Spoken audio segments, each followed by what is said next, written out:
For today's video ay mekaniko muna ako dahil nasira yung gilingan ng aming peanut butter. Tara, samahan niyo ako. Kailangan kong baklasin lahat kasi yung sira niya yung pinakatubo na kumukonekta doon sa gilingan. Na-lost thread na kasi yung pinakalock niya kaya kailangan ko siyang ipa-regroove sa machine shop.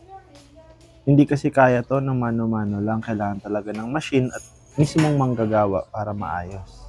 Medyo nahirapan nga ako at hindi naman ako mekaniko kasi itong mga nalalaman ko at itong ginagawa ko ay nakuha ko lamang sa YouTube University. Literal na walang experience kaya mahihirapan talaga. At finally natanggal ko na nga guys kaya ito dadalhin ko na siya sa shop.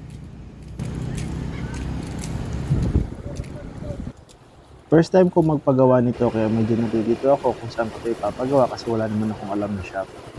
Hanggang sa may nagturo sa akin, kaya ayun, pinuntahan ko na kaagad. Anong tanak ko niya ba, oh? Napaputol ba? Ha? Kaya na loose thread na siya, tapos ano na nako, ipa-group unta na ako.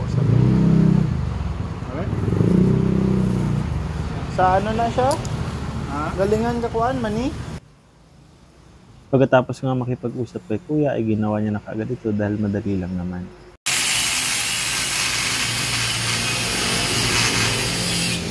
Gani.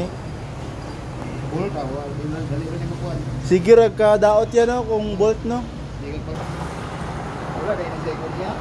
Natapos na nga ni kuya na i-regroove ulit yung ating tubo guys kaya magbabayad na ako at pagkatapos ito ay pupunta na tayo sa bilihan ng bolt kasi wala na akong extra. Tinuruan nga ako ni kuya na ibang bolt yung bibitin kasi yung una naming nilagay ay ordinary lamang ito. Pagkatapos ko doon kay kuya ay pumunta na agad ako sa bilihan ng bolt para makauwi na at maayos na yung aming gilingan dahil marami ng customer ang nag-aantay. Galing masigo na yung 10mm doon eh. 10mm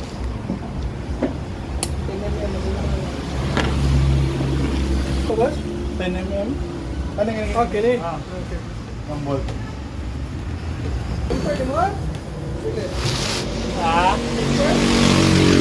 Kaya?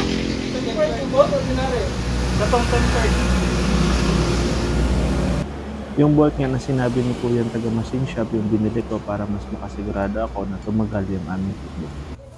Naipaayos ko na at nabili ko na lahat ng kailangan ko kaya ito ngayon ay gagawin ko na ulit siya para magamit na ulit namin yung aming machine.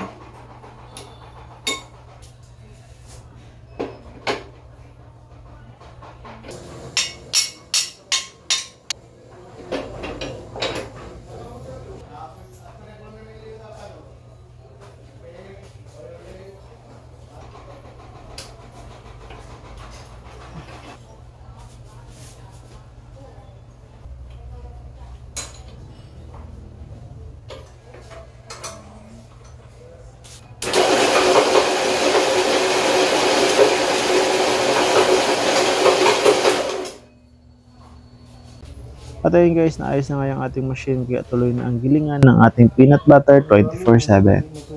Hanggang dito na lang tayo guys at kung umabot ka sa dulo ng video na to, don't forget to like and follow para sa susunod pang video.